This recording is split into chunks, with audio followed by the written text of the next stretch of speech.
This is the AI Brief brought to you by the YPO Technology Network, and I'm Stephen Forte. This is our weekend edition where we put the headlines aside, pick one topic that matters, and go deep. No rapid fire, just clarity on something worth understanding well. This week, secrets, identity, and the blast radius of a helpful agent.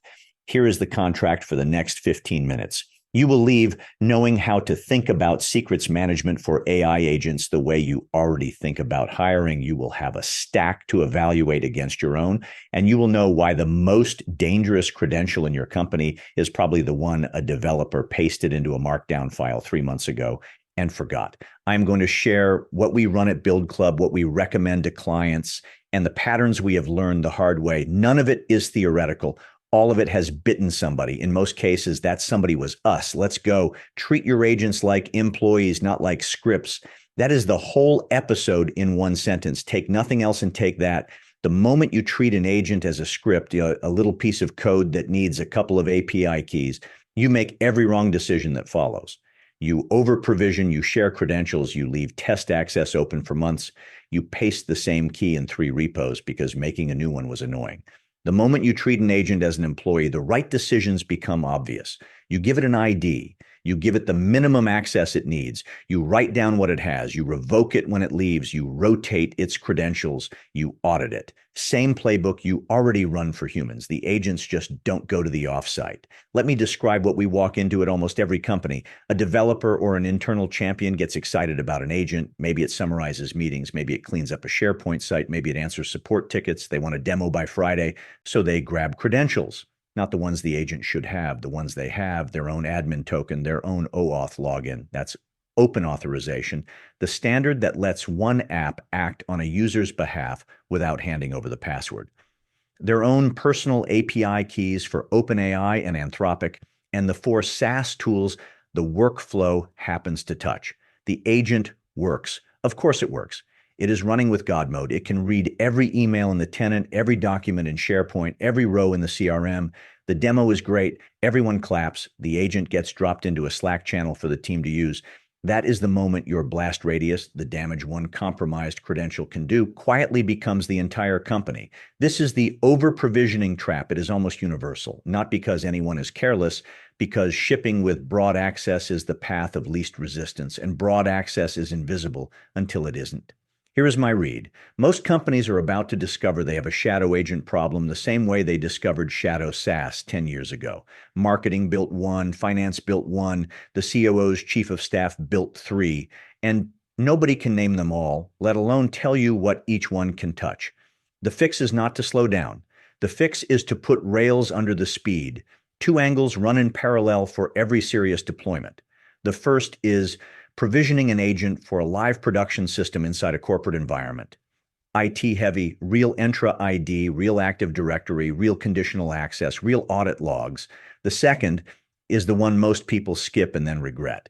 Give the agent its own user identity, its own account in Microsoft Entra ID or Google Workspace, its own email address, its own license, its own calendar, its own SharePoint membership. That second one sounds extreme until you see what it solves. Every action the agent takes shows up in the audit log under the agent's name, not yours. Conditional access policies you write for the agent only apply to the agent. When the agent is decommissioned, you offboard it the way HR offboards a leaver, disable the account, revoke the licenses, clean the group memberships, done. Microsoft formalized this earlier this year. Their Entra Agent ID framework gives every AI agent a first-class identity in your tenant with blueprints, sponsors, and a kill switch you can flip in one click. Google is moving the same direction with the Gemini Enterprise Agent platform. The vendors are telling you plainly that agents are workforce now. The org chart has new entries. They just don't take vacation. Same principle, both angles. The agent is a coworker. Treat it like one. Now let's get to the meat. Where do the secrets live? We use InPhysical, an open source secrets manager built for machine-to-machine handoff. Think of it as a vault designed for the way agents actually work. I have also used 1Password service accounts feature, which gives a non-human account the ability to pull secrets from a specific vault on behalf of an automation. Slightly more lag in our experience. If you already pay for 1Password at the human level, it is a perfectly reasonable choice, and the security primitives are equivalent. The brand is not the point. The architecture is. Here is the rule written in scar tissue. Do not put all your secrets in one bucket. The instinct, especially for a small team, is to create one vault and dump everything in it. Every API key, every database password, every OAuth token, one place to look. Easy to find. That is not a vault. That is a single point of failure with a logo on it. The pattern we run instead. Each agent or each tightly coupled workflow gets its own project. Inside, you split by environment, dev, staging, production. The seed credential the agent uses to authenticate only unlocks that one project, not the others. That one. We call these task verticals. The podcast pipeline has its own, the mining brief has its own, the portfolio brief has its own, the meeting digest has its own. They share zero secrets. If the meeting digest agent's seed credential leaks tomorrow, the blast radius is the meeting digest workflow, not the company. Inside and physical, the modern way to do this is with what they call machine identities, non-human accounts that replace the older static service tokens. Each one is scoped to one project and a specific path inside it.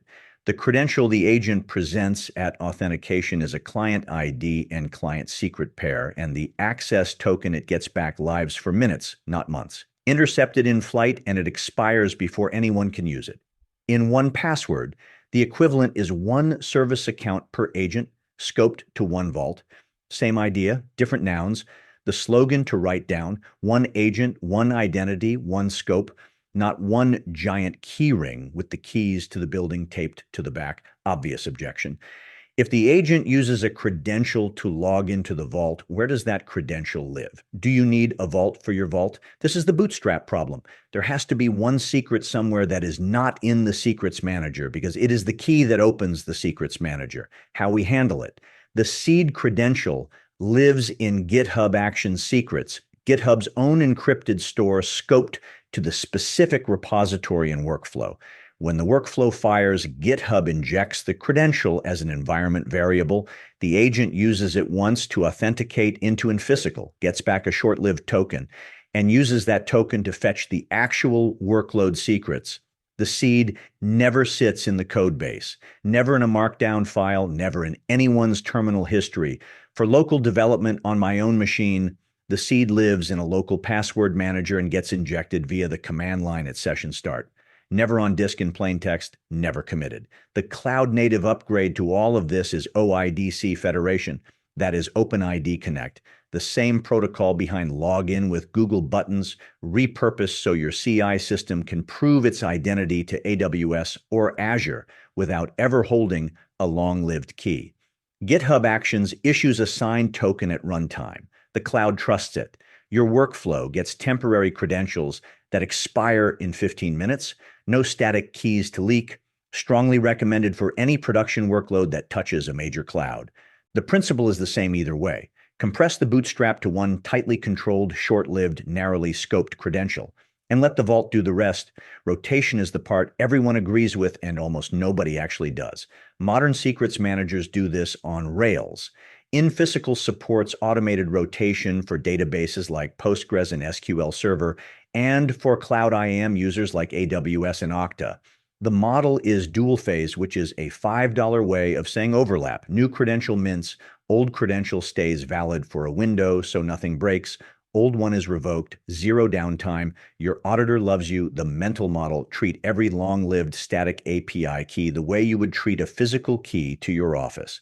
If a former contractor still has one a year after the engagement ended, that is a problem. If you have not changed the locks since 2023, that is a bigger problem. We rotate every workload credential at minimum quarterly. Anything that touches money or customer PII rotates monthly. Anything that ever lived on a developer's laptop gets rotated immediately when that developer leaves. Always. The discipline is unglamorous. So is flossing. The dentist still wins. Here is the part most non-technical leaders find genuinely useful because the vocabulary gets thrown around constantly and the distinctions actually matter. OAuth exists in two practical generations, OAuth 1 and OAuth 2. Both solve the same problem. They go about it very differently. OAuth 1 signed every single request with a secret in a specific way, and if anything was off, a typo, a bad character, a clock that drifted, the request was rejected. secure on paper. A nightmare in practice. Developers spent more time debugging signatures than building features. Auth 2 simplified everything. The client gets a token, includes it in the request header, and the token expires in 15 to 60 minutes. When it expires, a separate refresh token silently mints a new one. The user does not log in again. The agent does not interrupt its work. A stolen access token is dangerous for an hour, not a year. The catch, and this matters, is that the refresh token is now the prize. If an attacker grabs that, they have months. So refresh tokens deserve the same vault treatment as any other high-value secret. Store them, rotate them, revoke them aggressively when an integration is decommissioned. Now compare that to the third option, which is the one most people quietly default to because it is easiest. Static API keys. Long strings of letters and numbers that never expire. A static API key is what we call a bearer asset. Whoever bears it owns it. No MFA, no expiration, no identity. If it leaks into a screenshot, a Slack message, a public GitHub repo for 30 seconds, anyone who finds it has full access until you notice. The median time to detection for a leaked key in public code is measured in minutes. There are bots crawling GitHub commit by commit looking for them. The bots are patient. The bots do not sleep. Give the OAuth 2 client credentials flow its due. It is a quiet upgrade most people never appreciated. Migrating from static keys to OAuth 2, wherever the option exists, is one of the highest leverage security investments you can make this year. I mean it. 2 practical points before we close. First, and this is the embarrassing one, secrets do not just live in vaults, they live in markdown documents, in code comments, in Jupyter notebooks, in Confluence pages titled API Setup Notes, in Notion pages a developer wrote during onboarding 3 years ago, in Slack threads from launch week. Every one of those is a leak vector. The fix is not vigilance. Vigilance fails. The fix is automated secret scanning, tools like GitGuardian, an enterprise platform that watches every commit for credentials, or GitHub's built-in equivalent, not optional infrastructure, table stakes.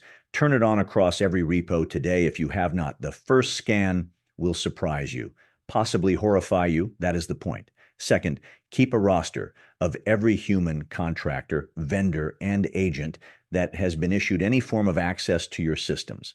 API keys, OAuth grants, SharePoint shares, database logins, all of it. We keep this in a database. I have agents whose entire job is to walk that database every quarter and ask the question, does this person, this agent, this integration still need what we gave it? If the answer is no or unclear, we revoke. We can always reissue. Reissuing takes 90 seconds.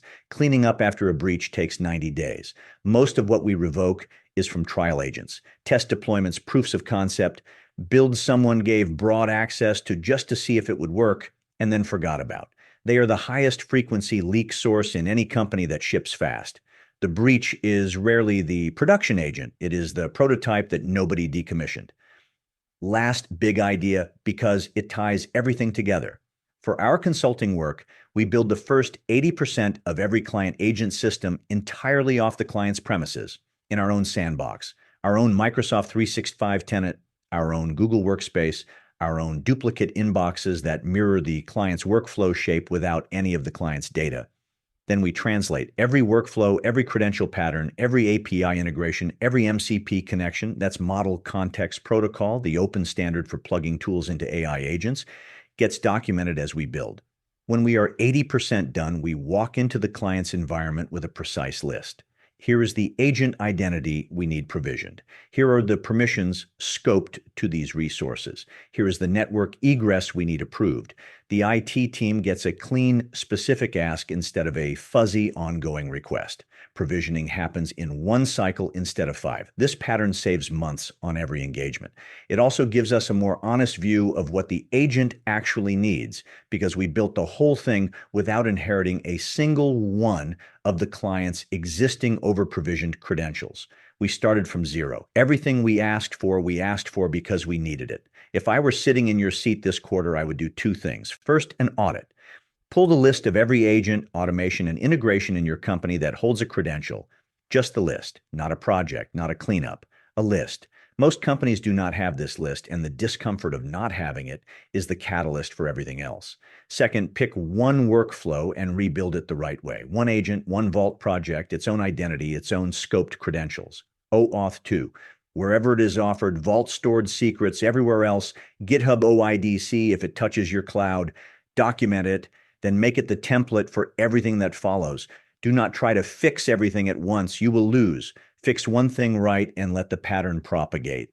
The agents in your company are not scripts. They are coworkers. They have IDs. They have access. They have actions logged under their names. And like every coworker, the question is not whether they can do their job. The question is what they can touch when nobody is watching. The companies that figure this out in 2026 will look back and call it obvious. The companies that do not will explain it to their board after the breach. That is the YPO Tech Network AI Brief Weekend Edition for Saturday, May 9th. I am Stephen Forte. If this found you on a Saturday, share it with a fellow member who could use the perspective.